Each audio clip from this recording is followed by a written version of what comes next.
Anyone on there yet? Yeah. Can everyone hear me? Yeah. Right guys, it's me, Brian Cockerill, on the Taxman Show. We're just doing a preview with Kev Kilty, my friend who I've had for a long time. Probably the best friend I've ever had, in history.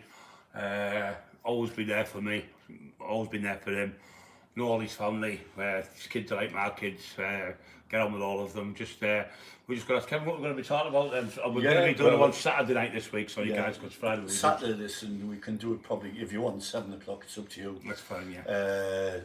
Yeah, Saturday, but last week and the week before when we were talking about different things, not so much got mixed up but didn't follow a story. Yeah. But the next few weeks we'll do something where we follow a story, and then I'll be having a lot of questions for you the week after. Yeah. But this one I was just going to finish off basically when I'd got out of prison, you know, and a bit shy and that suffering, and then I got a job as a lifeguard, and then I'm going to go on from being a lifeguard where I met one of my best friends, Denny Oil, and known him for many years, and Good lad, Denny, a lot of other lads around that time, Paul Owens, Mick Oban, George Price, my old friend. So I'm going to go through them in the early doorway. Like the 70s type of thing. Well, it's late 70s, early 80s. Yeah. So the early 80s is going to mention from the very first jobs, but in detail, incidents where we didn't mention incidents before. Right. Leading up to Bentley's, the Kirk, another great door lad. In fact, I think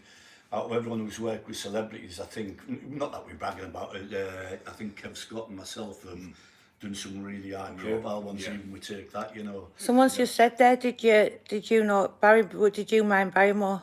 Yes, I did, Michael Barrymore, And you did Bob Monkhouse, yeah. I actually got offered a full-time job with Michael Barrymore, and I'm going to go into why I had to turn it down. Right, well, one, I didn't fancy going in the swimming pool. I was going to say that.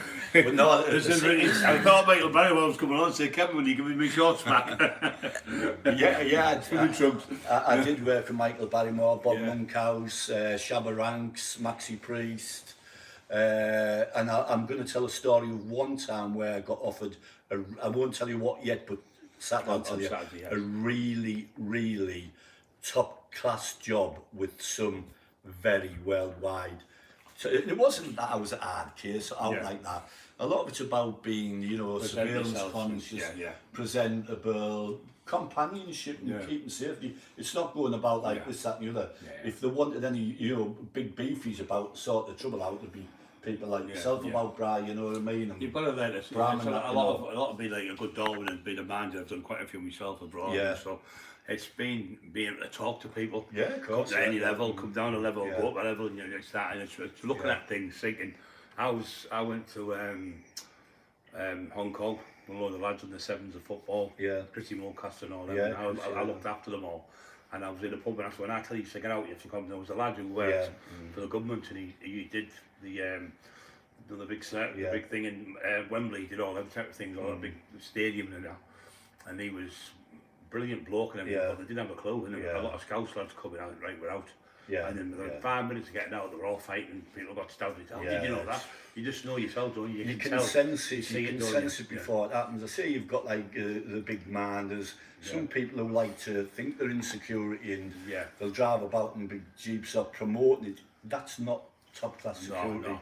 You need a bit of that. But you see some of these government officials and politicians, and you know, they'll have people walking alongside them who blend in with them. And usually if you see a giveaway, some of them will be dressed very, you know, just well-to-do. Got people on from Aldershot and all over Well, they'll have a little pin on here. And it might it's a bit like MI5. They're all about 12 stone, aren't they? And about 5 of them, they're not big, they're not big at all. Because they have to. I was talking to one before, a lad who was ex-forces. And I said, what it is, you've got to blend in. If you like your size, you get picked up. You say you went to Morocco and walked around 20 odd stone. There you say, but you have to blend in where the crowds are and stuff. And I'll tell a little story as well. I won't give the details about when we talk about high profile bodyguards, minders. Big John Daniels, can you remember him? The really big black bloke, 28 stone, glasses. Can't remember him. American. He was minder for Nigel Benn when he went to the ring. Enormous 20. Well, I met him actually, and we're with him for a couple of nights, and there's some good stories about him. He's nearly as big as Flighty then, wasn't he? Nearly as big as Flighty. He was about 6'6", this lad, maybe he's more. Enormous bloke. But then you've got like the bodyguards for celebrities who were, you know, like Stallone and that, they're not big massive. No, let them just blend in with him. I see. mean, I'm not sure whether I can mention it, but I'll check with him today or tomorrow. A good friend of mine who I think his first job he done bodyguard work, and he's 60-year-old now.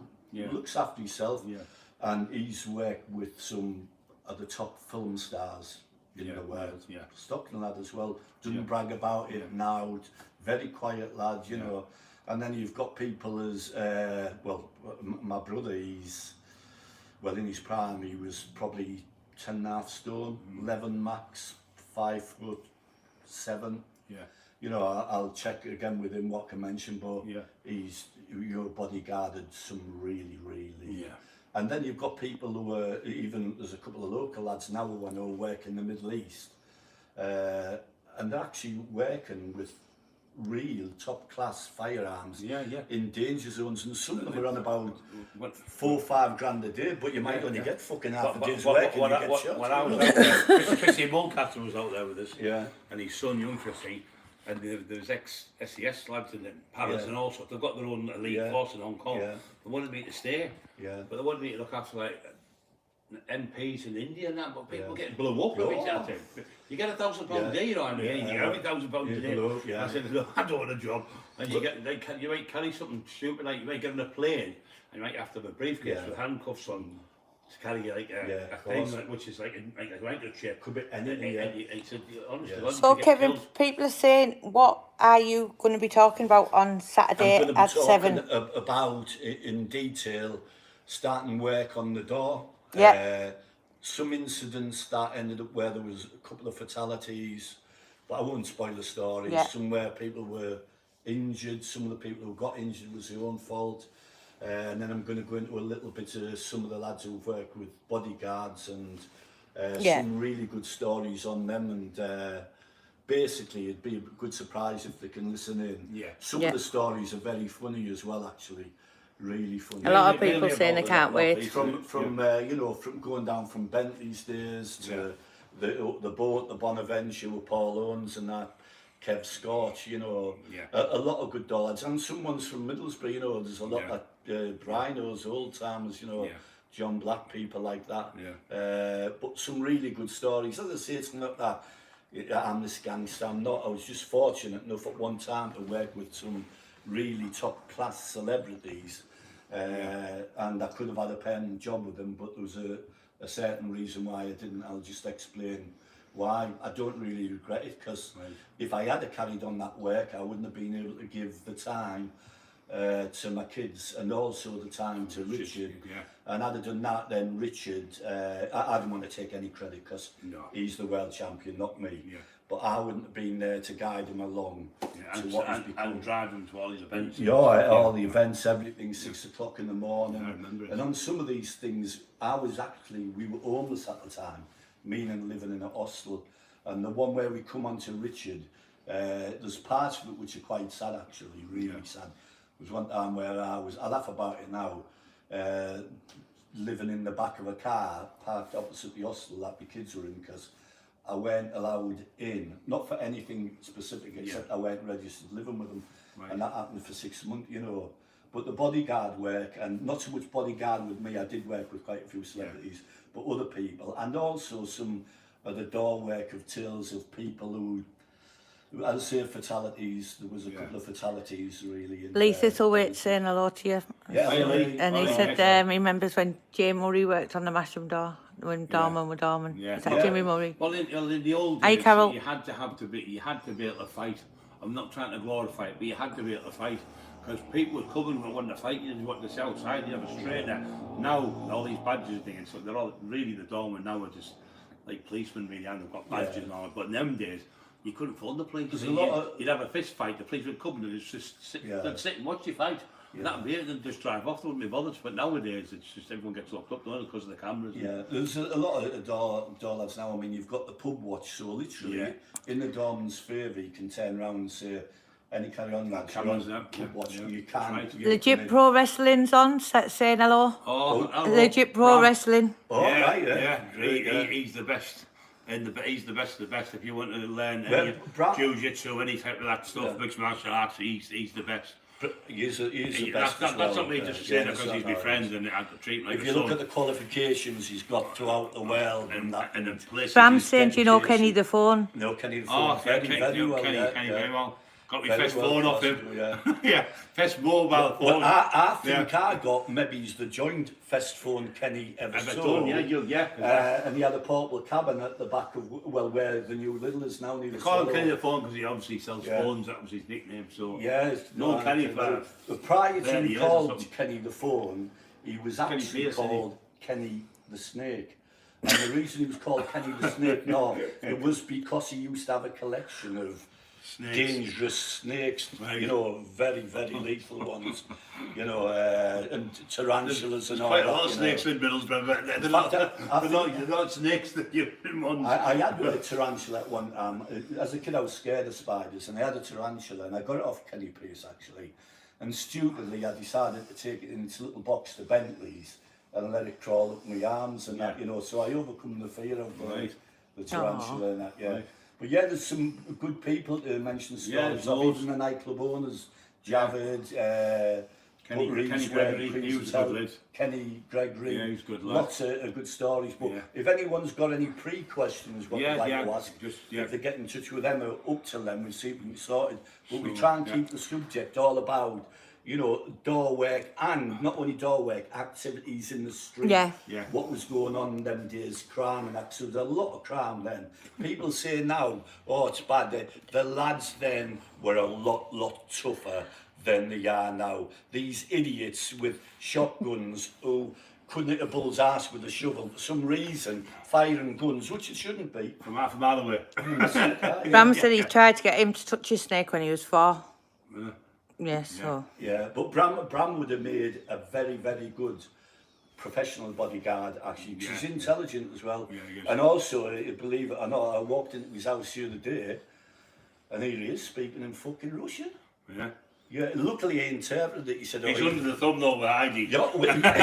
Heidi's got used to it. He was speaking Russian. She makes sure he keeps out of trouble, doesn't she? On the phone, and Heidi went, and he's doing this Russian speaking to his tutor on the phone. He didn't know I can speak Russian as well. He said, oh, he's a fucking father-in-law again. You have a cup of coffee.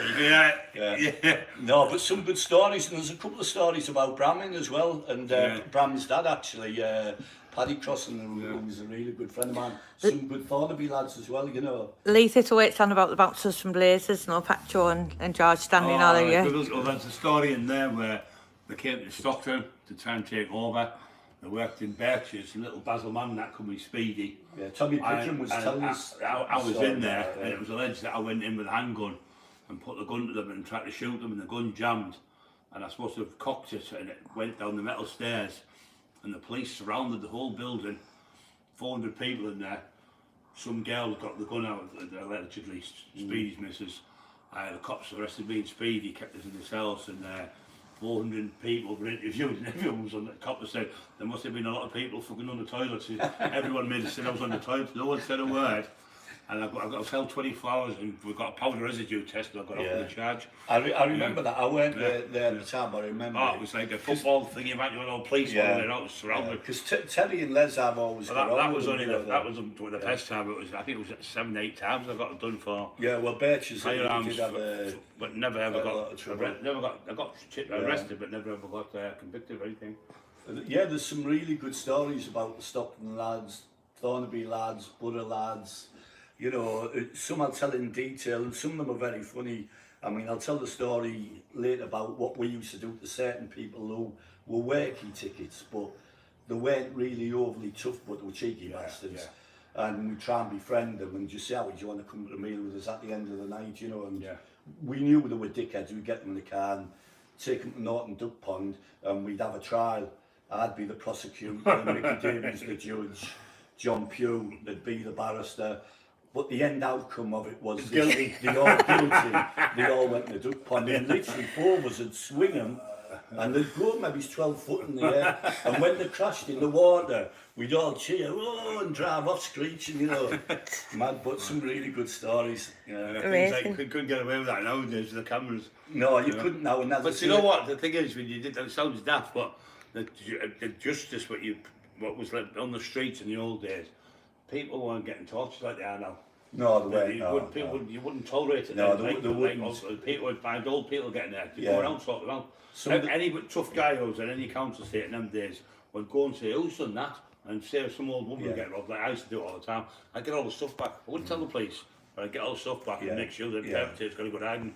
And that was better justice, I thought to myself. Even if you didn't know the person who'd been burgled or whatever, you'd have someone go around. The next minute it would be back straight away, you know. Yeah, it would be.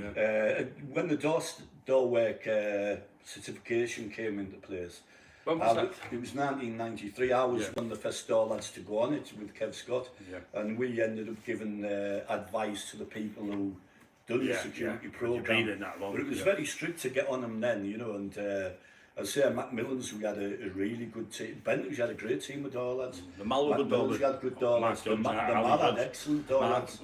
Always Mark Johnson, Ali was a good lad. Quite a few, George McKenna. George McKenna from Article, Bodybuilding, good lad. Yeah, there was some great lads, good door lads. There's a couple of them, there was one that passed away, what did they call the lad? Something like looking like dark, that he had stomach cancer. Can't remember. I'll get his name, but some good lads and that. One of the door lads from Macmillan's, Marty Mandible's mate. They were driving home in the car around the Kirk roads, had a crash, one of them died, you know. But yeah, some good stories. He got shot, Marty, didn't he? And the day he got shot, me and Brian Flight were driving my Jeep, and the police pulled me over. But just seemed it's because it's a big lad that was obviously another lad who shot him with the same type of build as me, but they pulled me over. And I was talking about 9mm and young Brian. I don't believe the conversation was around the place. Like, them 9mm, no, them Brownings keep jamming, you know. You're right there, big fat. They searched the car, but it wasn't us, it was somebody else who's done it. Everyone who got shot. Marty and Robbie, both good lads, and they both had a security firm, team security. They were very good friends at once, and had the door everywhere, you know, the Empire all over and that, you know. Latest away it said, sorry, okay, it went up to him, when was Brian there when Duffy had the Blazers bouncers lined up outside? By the time I came out, Duffy was taking the pee out of one of the bouncers' trainers. No, I wasn't there that night. I was there when he lined them all up at the shops up Park End way, and there was like 17 of them, all the Nivenses and all them. And he took all of them, he made them go in and get all the gyros and take the money off them. And I was embarrassed with it. I said, well, where are all the kids? He went, I know I'm going to spend it on drugs anyway, big fella. And he had them all lined up, take all the money off them. You're going now. You're not when we're going. And then he'd come out, then he'd go in, he'd come out, and just take all the money off them. Well, he found me those books and that. They just took all the money off them. Because they were calling him names, say they were in jail, each one of those he got. So he was one of them who, once he got something in his head, he wouldn't leave it, as he knew. Brian was the opposite, he'd give money away, you know. And I'll tell it, as I say, I'll blend into a few stories with Brian as well, because at the end of the door, you know, years work, when I was finishing off, Brian came on the scene. And then a few years after, I went back and worked at Macmillan's, you know, so I had a gap in between all, and then Brian was coming on to be, you know, well, power of strength everywhere. He was known and wanted to work on the door everywhere, the north, the east, down Manchester, everywhere wanted him, you know. Were you going to talk about when you were training as well, Kev? Yeah, I am, There's actually a few things, actually. You used to train with us at the gym, didn't you? Yeah. Michael, we should all jump in. I mean, I was on the back at years of it when I was training with Bri, but a couple of the claims to fame was, and my old friend George Price got me into this, when I was a lifeguard with Denny Oil, another great friend of mine. He used to get us to do parallel bar dips. I don't know whether people know what they are, what Brian Jacks was famous for. And when I first tried to do them, I could struggle to do one. And my old friend George took the piss out of me that much, that every time I went across from one swimming pool at Stockton to the old swimming pool, I'd go on the dip bars and try. Cut long story short, I got that good at them, I went into competitions. I won the Mr. England competition for parallel bar dips, broke the record. I'll tell you the details in it on Saturday.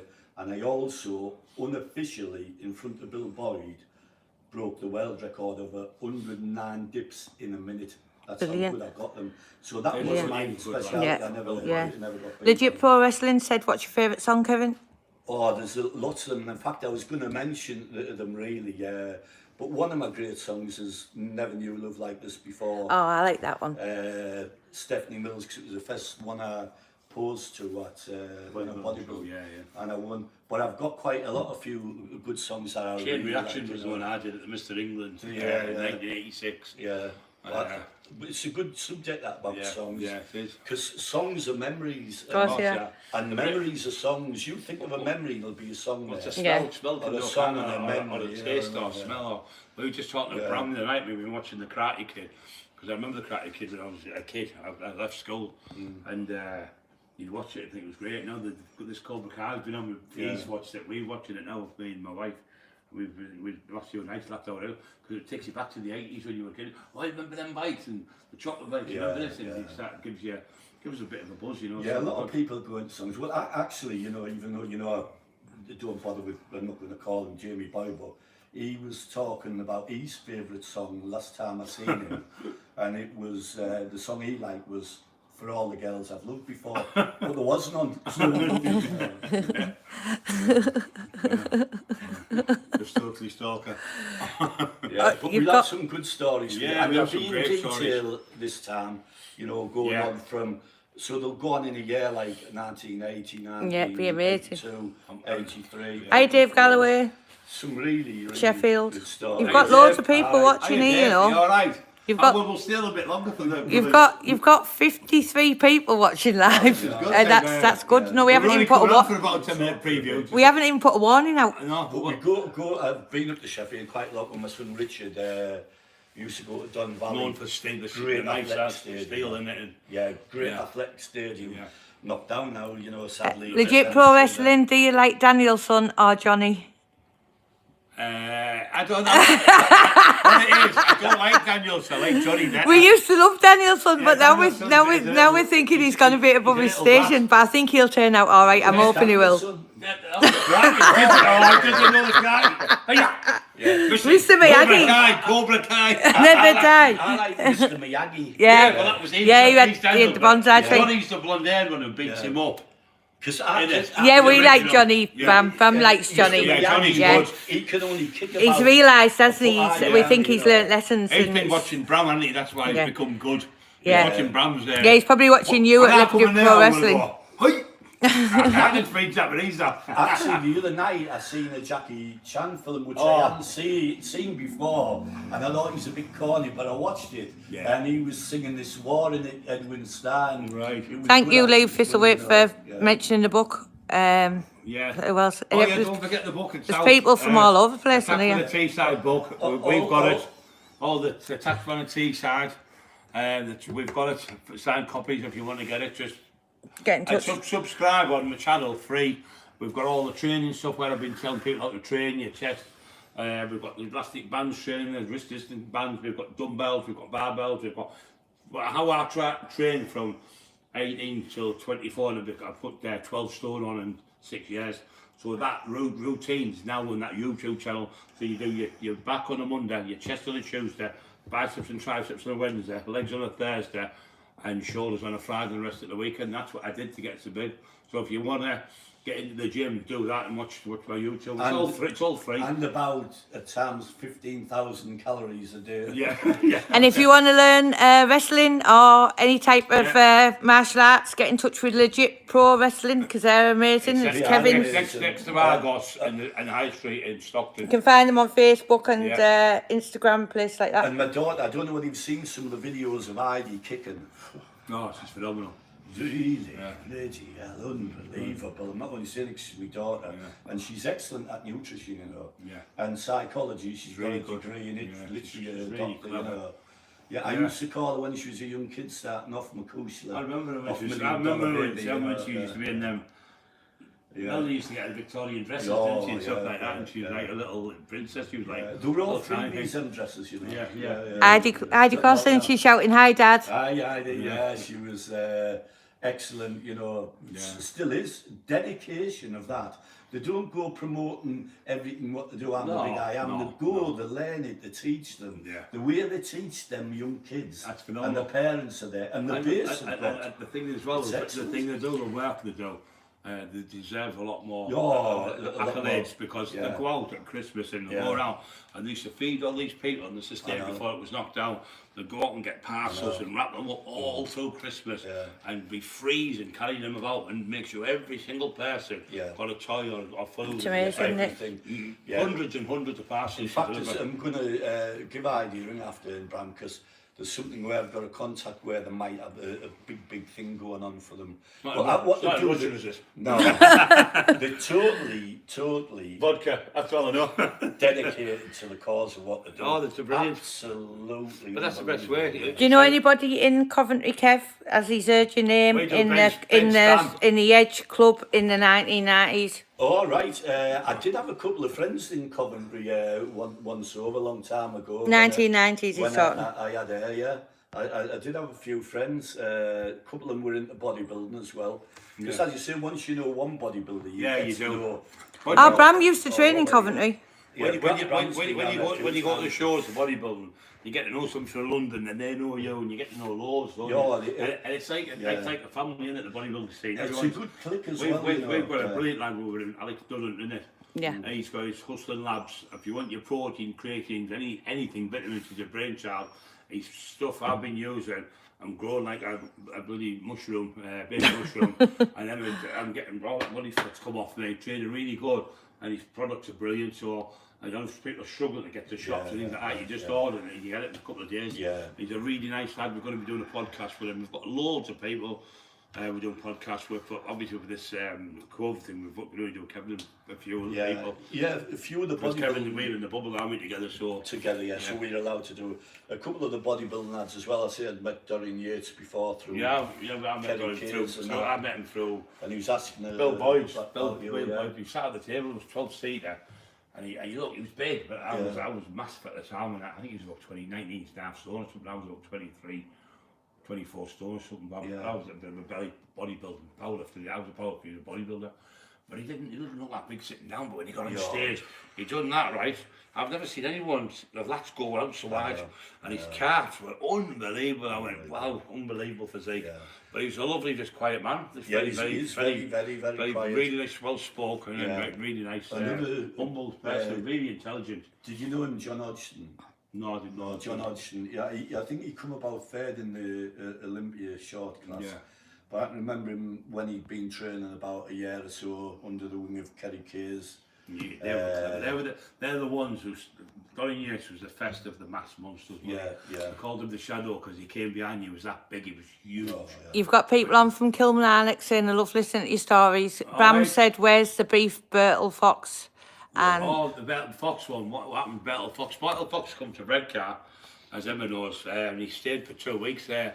And Don Williams at the time had it was called the Olympia Gym, and it was probably the best gym in the country. He went to America and he found how good the gym was. What's the best gym in the country? The best gym in the country. We trained there, and Fox come for 2 weeks, and it was an honour to train with him. I actually trained with him a few times, and it was monstrous. Biceps were unreal. The density. He was just unbelievable. He was miles ahead of his era. Hey, in Alan. the 1983 Olympia, he should have won that. He should have won it. You know, people might not like the flair of his physique, but on the overall physique, that one he should have won. Do you know Randolph Turpin, Kev? Yes, a boxer. That was the lad from Coventry said, do you know do you know him?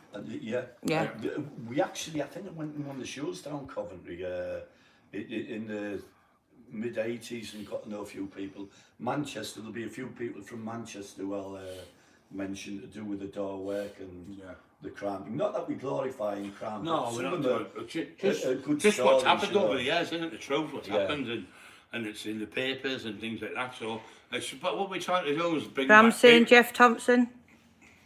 Jeff Thompson? No, I don't know Jeff Thompson. Who's that, Bram? I used to know Jeff Thompson from Thornaby. He was a school teacher. But what they're saying as well, people, is that anybody wants any questions as well for next week, for Saturday night, you can ask in advance. I think Bram's talking to a lad from Coventry who's mentioned his name. So, If there's any questions about it, you know, what you want, you know, Frank Richards. at 7 o'clock maybe. 7 o'clock. Frank Richards. Ring a bell to you? Oh, Yeah, Frank Richards, Richards, yeah. From Wigan, bodybuilding. Oh, yeah, was a tight circle back then. He gave me my first trophy as 17-year-old. Excellent, yeah. I actually met him a few times, Frank Richards. He was an Olympian, and I think he placed it a few times. Really lovely bloke. I seen him once, and I knew him briefly a little bit. And he was walking through Blackpool Pleasure Beach in 1983 when he was in his prime. Yeah. Awesome, really. Excellent bodybuilder, really good. I think if I remember rightly, I think he also, while he was bodybuilding, or just before, he got into it through having a really bad accident with his back. Scaffolding or something. Yeah. I remember him posing in Middlesbrough. I think Michael was there, and he was posing on stage there. Absolutely great. He posed to I can't remember the thing now. It was a sci-fi thing, tripods. Yeah. George Formby, Bram said. George Foreman. Formby. Formby. He's a singer, wasn't he? Yeah, George Formby.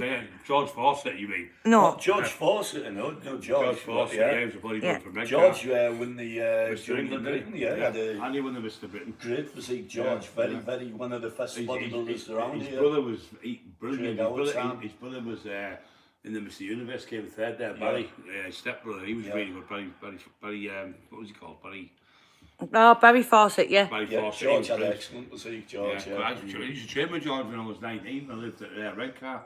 We used to go to the Olympia gym. He was actually with us when we trained with Bertel Fox. George trained with us. Blackpool, yes. No, it was George Formby, the singer. Yeah, George Formby, yeah. When I'm leaning on the window, lamppost on the corner of the street, that's George Formby, Yeah. Who are the lads' favourite ever bodybuilders? Personally, mine is Jay Cutler. Yeah, Jay Cutler's fantastic bodybuilder, but he doesn't beat. For me, Arnold's the best of all time.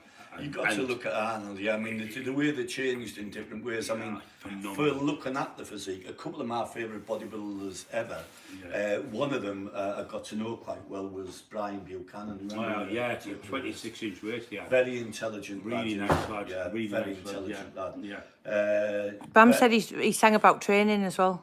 Right.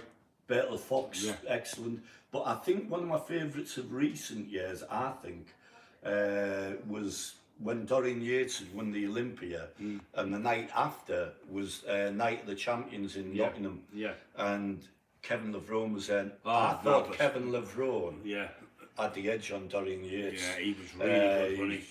Great physique. I love Dorian, don't get me wrong. Sergio Olivia, the myth.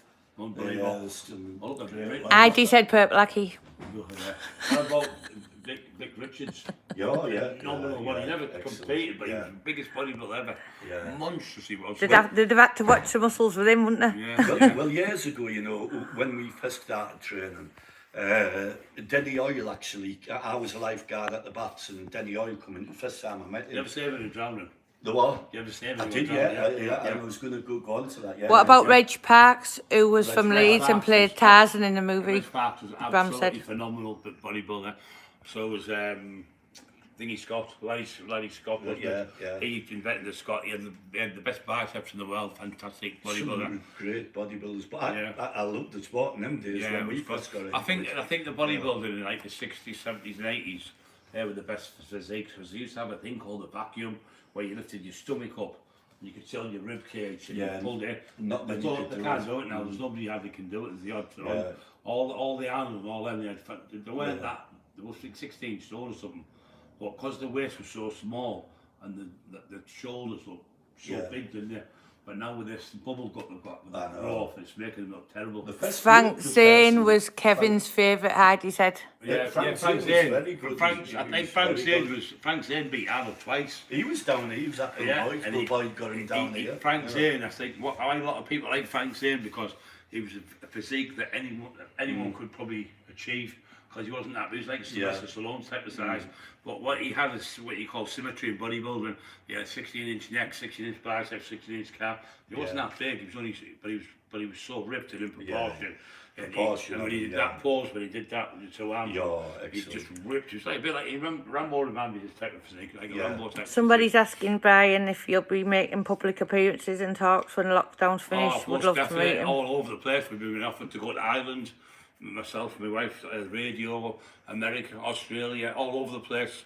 Manchester, everywhere has been offered, and Doncaster, everywhere you can think. All of Scotland want me to go. Kevin knows that.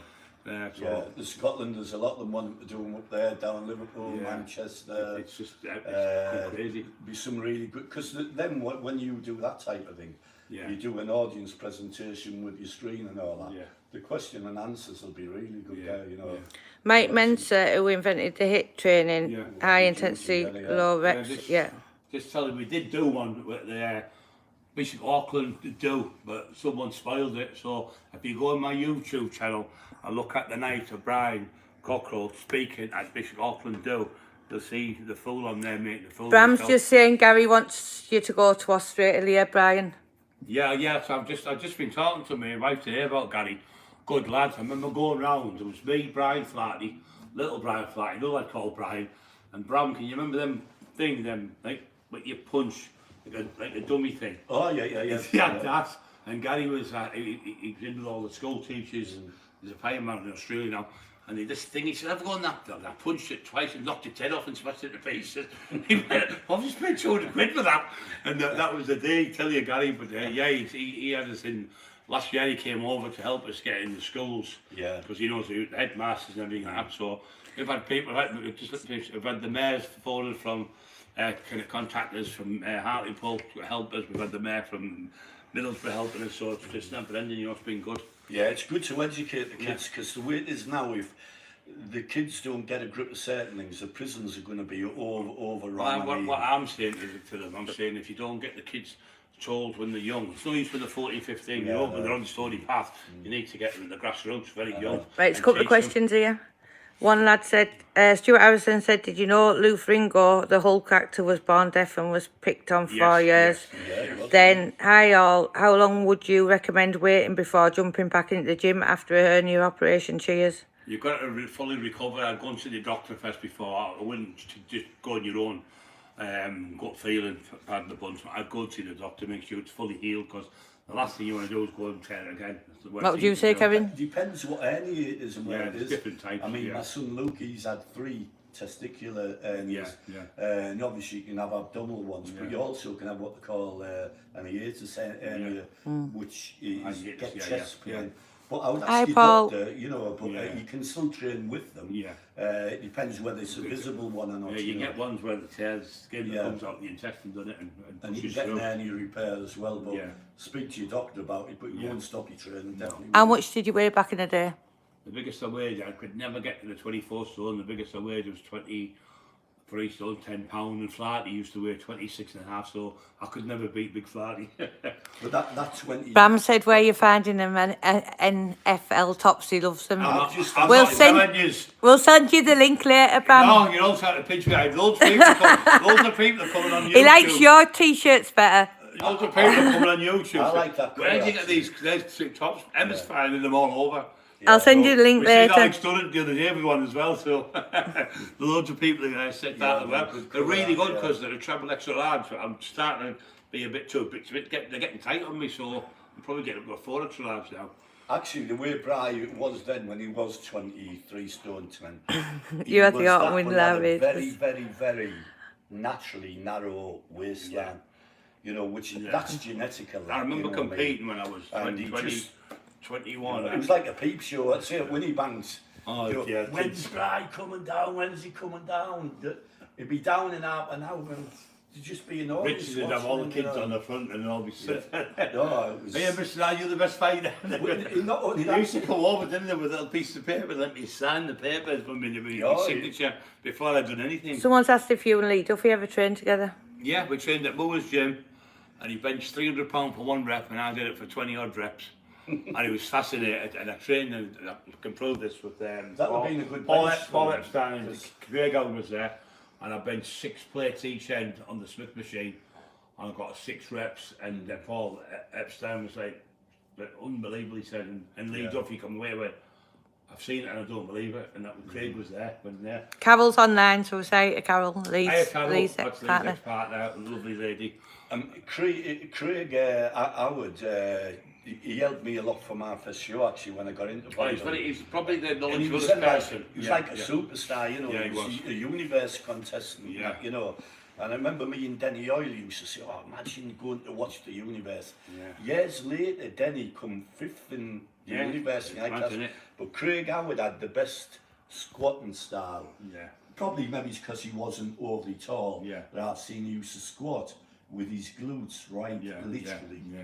to the floor. That's how I used to train You with know. Craig. Me and Craig used to train at Darlington, we trained all over. Yeah, he Couple of trained, years, we trained. We used to He train. loved to travel about and train. And In another, different gyms, he was the one who Yeah. got me into training. He said, you get bored, so we used to go to Redcar, we go to Darlington, we go all over the place. Yeah. But he was good with Vince Brown and all them. you were very well very involved. well. Yeah, he knew all them. Another good couple of good local bodybuilders. There's some excellent local bodybuilders, very good ones. Mark Lanny, Peter Johnson. Yeah, his Bram, innit? It's probably the classic best. He said it's a physique, cracking video. Classic physique. But one of my favourite bodybuilders round the North East, I mean, Denny Oil, Eddie Ellenwood, all them for their heights. Now, Eddie, magnificent, Yeah, best ever, can't beat ever. that. No, it's can't But beat him. on them early days, one of the ones who I really liked very much was just because of his boulder shoulders was a big lad called Andy Webb. Can you remember him? I remember Andy very Webb, well. He used yeah, to train with Bill Graham's. He used to be Graham's friend. And I tell you, there was another brilliant bodybuilder. He used to come to shows, you know how everyone come to shows all tanned up with I remember tracks. the young lad who died. Denim's on, It denim was, jacket, he was only 18 and he won everything. Yeah. He was only 18 from Newcastle. He died of the not enough water in his body on stage. On stage, With the junior Andy Hornby. Andy Hornby. He He would have been excellent physique. He would have been the next Arnold. He was brilliant. Andy Hornby, if anyone's got any old photos of him, you can see him, phenomenal. his physique. was- I've seen him 4 times in Perfect. and he Newcastle where and he's Big, waist was smart like that. lad. He's always laughing, good healthy looking, skin. and he Sadly, won the competition died on and he stage, died yeah. on stage, and it's terrible, wasn't it? And I think a lot of it, when we go into bodybuilding on about, even though I don't train now, I study quite a lot about nutrition, athletics, and I learned a hell of a lot through the athletics with nutrition. You know, Richard studied all over Loughborough University, Brunel, with some of the best doctors and scientists there is. And I think a lot of these deaths on stage, a lot of them were to do with total dehydration, depletion of the water from the muscles. T5, what they call them, they're taking them And eventually it take the water out your heart even. Yeah, you kills know. you. Bram said, did you know Andy Winder? Yeah, I knew Andy Winder very well. I went to Tenerife when I was 19. George Fawcett came after me. We went out there. He used to spar with Nigel Benn. We went to Tenerife and with Palmer run all there, £380 million with a property developer. He done that and we did timeshares, and I stayed out there 2 weeks in Tenerife with Andy Winder and his mate. Was it George? Was it not George? His mate, he got kidnapped from over there. He's from Darlington, but he actually got shot over there underneath. Andy, Andy got killed over there, but I knew Andy very, very, very well. The first person to get Craig to know him was Craig Howard. Craig Howard, And Craig introduced us to him in 1983, and me and Andy Winder and Ray Ridgway used to work on the door at Harvey's on Bridge Road opposite Tom Sheraton now. And Andy used to just work in a baseball cap. And he was a big, strong, tough lad, but in some ways you wouldn't think it because he was that polite and smart and he came across as one of these big American kids. And he was a tough lad. I mean, you know, the stories of what happened over there. You know. Bram saying, what are your top 5 favourite supplements and favourite pre-workout meals? I'll let Brian answer that. My chicken I like. Spaghetti bolognese off my wife. I like to have a milkshake about an hour and a half before I train with a scoop of porridge, creatine, glutamine, and I have that. And then straight after training I'll have a fresh 250 ml of fresh orange juice, put the glycogen back in the liver. I'll have half a banana and I'll have another 50 grams of protein and glutamine and creatine again. So it is with all the things. It's like you've just said, everything's to do with science now. It's all science. That's why the biggest. Bram said, "Did you know Turkish Kamal?" No, I know Turkish delight. After the athletics train, going on about the nutrition side, when we get into that, 'cause there's some really in-depth topics on that, the nutrition, medicine, and that. And that's why the people now have hammered it even in athletics. Like Richie was talking. He said it's because it's nutrition. See, training's only 10%. Someone's saying, how did Craig Howard die? He died of a heart attack in caravan. Was it steroid abuse? No, you can't really say that, can you? It's hard for anyone except someone who does an autopsy to say that. Yeah. Because if you would say steroid abuse, I'll give you an example. If it was a case of steroid abuse, how many people who have took steroids without naming them, not calling them, who are now living and look great at 73, 74, 75, 80 years old. So I think that a lot of it can be Thanks, Lee Thistlethwaite, for answering that. I mean, you've got to remember when someone dies of a heart attack, and we go on to this in the nutrition side. Bram said, were the supplements stronger in the 20s, in the 80s, sorry, 20s? I wouldn't say they were strong. I just said they were proper. In these days, they're fake.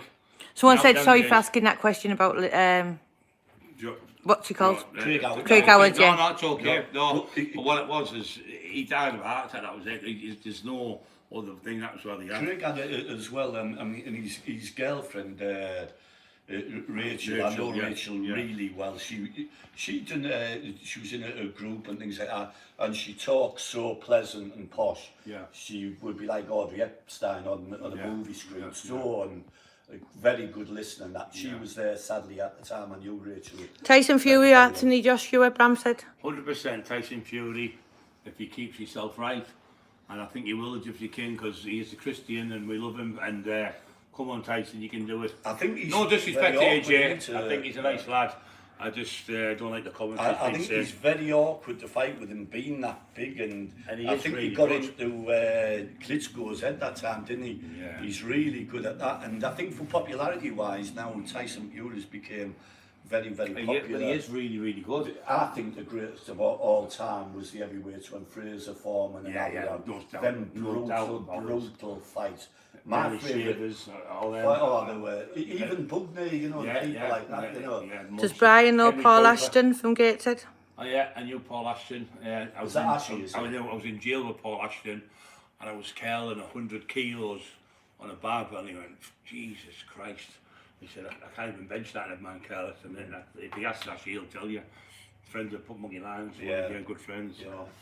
Knew Paul well, I was in jail with him a few times. So you've got everybody looking forward to a Saturday night, 7 o'clock. All back what we're saying now. Yeah, it's like a throwback what we're talking about the old days. Going back when we do the medicine one or nutrition one, that I'd like people to ask some questions and I'd answer that. Anyone who's struggling with anything. No one knows what no one knows. I mean, I walk down the street, I might see someone, I don't know he's an expert at medicine or nutrition, or he's a chemist, or he's this.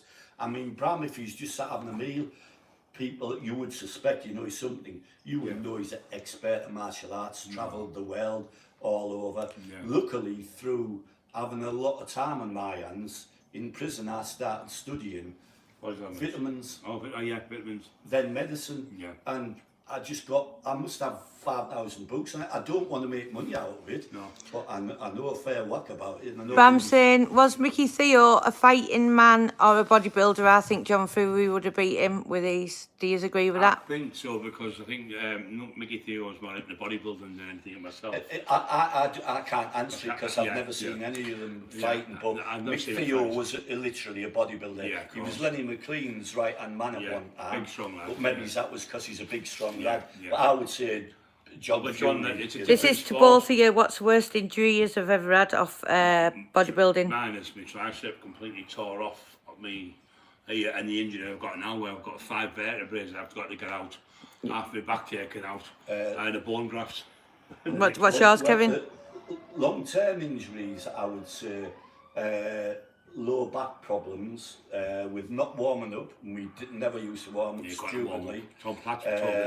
and neck injuries. The immediate injury, I only ever had one immediate injury in bodybuilding, and that was while I was squatting, and I didn't know it at the time, but I think I might have torn an hamstring, but I thought it was in the cramp, and I was in agony on the floor, laid out in the gym on my stomach.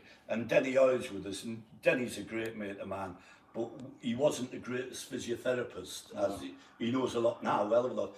But I said, Denny, can you see? He said, there's a ball on your hamstring. I said, do something about it. So he started fucking stamping on it. It actually eased it off to me. What's your favourite stack for strengths, Bram said? No comment on that. What would you mean by that? For people, steroids. I wouldn't advise anyone to take steroids now, because they're all fake and nothing. I wouldn't like any kids taking them and getting it. You don't need steroids, especially when you're a young kid, because you produce enough testosterone in your body. All you do is you stunt your growth taking steroids when you're young. I think a lot of steroids are alright for people at my age, maybe having a little bit if you're going to have a doctor. Yeah. But I wouldn't advise for anyone to take steroids. What does insulin do if you take it and don't need it, Stuart Harrison? Well, insulin can help your body. It's like an anabolic steroid, isn't it? You take it, helps you helps you digest more protein, and it helps you eat a lot more food on it as well. But it is a dangerous thing to take. It can kill you if you don't have enough sugars in your body. You can go hyperglycemic, you can just have a heart attack or drop down dead with it. Heidi said, did you have a bad neck from a car accident? Oh yeah, I did as well. Yeah, we had a car crash where I was in the back and literally give the advice to save people's lives. Swebbing was, and that is coming down from Weatherby on the bank in the snow. One of them was driving, I was in the back, took my seatbelt off, told them how to do an handbrake turn into the car, didn't have my seatbelt on, and you know, my neck went, Going back on to when they're saying about the assistance for steroids and that, I think years ago people took them in medicinal dosages, you know, low milligrams, whereas now some of these kids, you see them, they're just shotting anything into them and they're blowing up and down. They're not gaining good, proper How many strength. sprint sessions per week for fighters, Bram said, would you advise? Well, I used to, when I was probably one of the first people who started doing it, I couldn't run on the concrete because I was too big. I used to box Frankie Athett and John Black, John Green, you call him, John Dryden, people like that. Dickie Dido, on the pads, all them, Frankie Athett and them. But what I used to do is I used to run on the sand, but it still hurt my knees because you're probably 3 times as heavy. So what I used to do is, when Teddy Dicko's brother's got a yard, there's a bank. I read about these horses running on the sand and all getting injuries, but when they run up the bank, they weren't hurt. And I realised, because you're running your calves like a shock absorber, so I used to do 50-metre sprint and walk back down. I do 10 of them. Instead of doing non-stop, like a 10-mile running, all that I'm just laughing at Pam's comment to someone. I mean, on the athletic side, when I used to be training for fitness now, I would say sprint. But once I got into athletics things and I learned a lot from it, literally, if I was a fighting man, I think once or twice a week maximum sprint. Because if you sprint to the excess, it takes that much out, you believe it or not, you know. He said he's maximum 60 metres at top speed. It's a maximum around then. So these people who say they run 10 mile and then sprint, they won't. Okay, David. See you later, Alan. I think you better do short sprints. Short sprints, hill sprints. Short hill sprints are excellent. And it depends what you put into it. You can look as if you're putting everything into it, but only yourself will know if you're putting everything into it. I used to run I was a boxer, I was 13 stone, and I was 23. And there's no time short, and I was super fast, as you know, my hand speed was fast. And you're bombing that. You try to enhance it, but you're either bombing it, you're not bombing it. Some people have got it, and some people have got that. Well, Duffy had that speed when he could hit you. And he had natural power off his punches, so he's really good. I mean, lately talking about training, Richard especially and myself had helped Simon Vallely, and he's heavyweight boxer. He came down the track with us, done a lot of sessions with Richard. Do you know what, Northumberland? My arm is killing me. It's absolutely killing me. No, it's all right. You can carry on. It's been an hour, as long as I've ever done. We'll leave it there. No, then. you can still leave it there because we'll keep the story for just to say Saturday. 7 o'clock Saturday. Yeah. 7 o'clock Saturday. That'll be doing. Right, so you're definitely going to be there, Kev. Yeah, 7 o'clock Saturday. Yeah. Remember, guys, he said it, so it's him, not us. Ask any pre-questions if you want to Brian's YouTube channel underneath this video. And it's free to subscribe. And thank you very much, everyone. Thank you guys for everyone watching, and thanks for all the questions, and I hope we had a good time there. Thank you. Yeah. Thank you. God bless all. Right, brilliant. Thank you. Whatever. Right.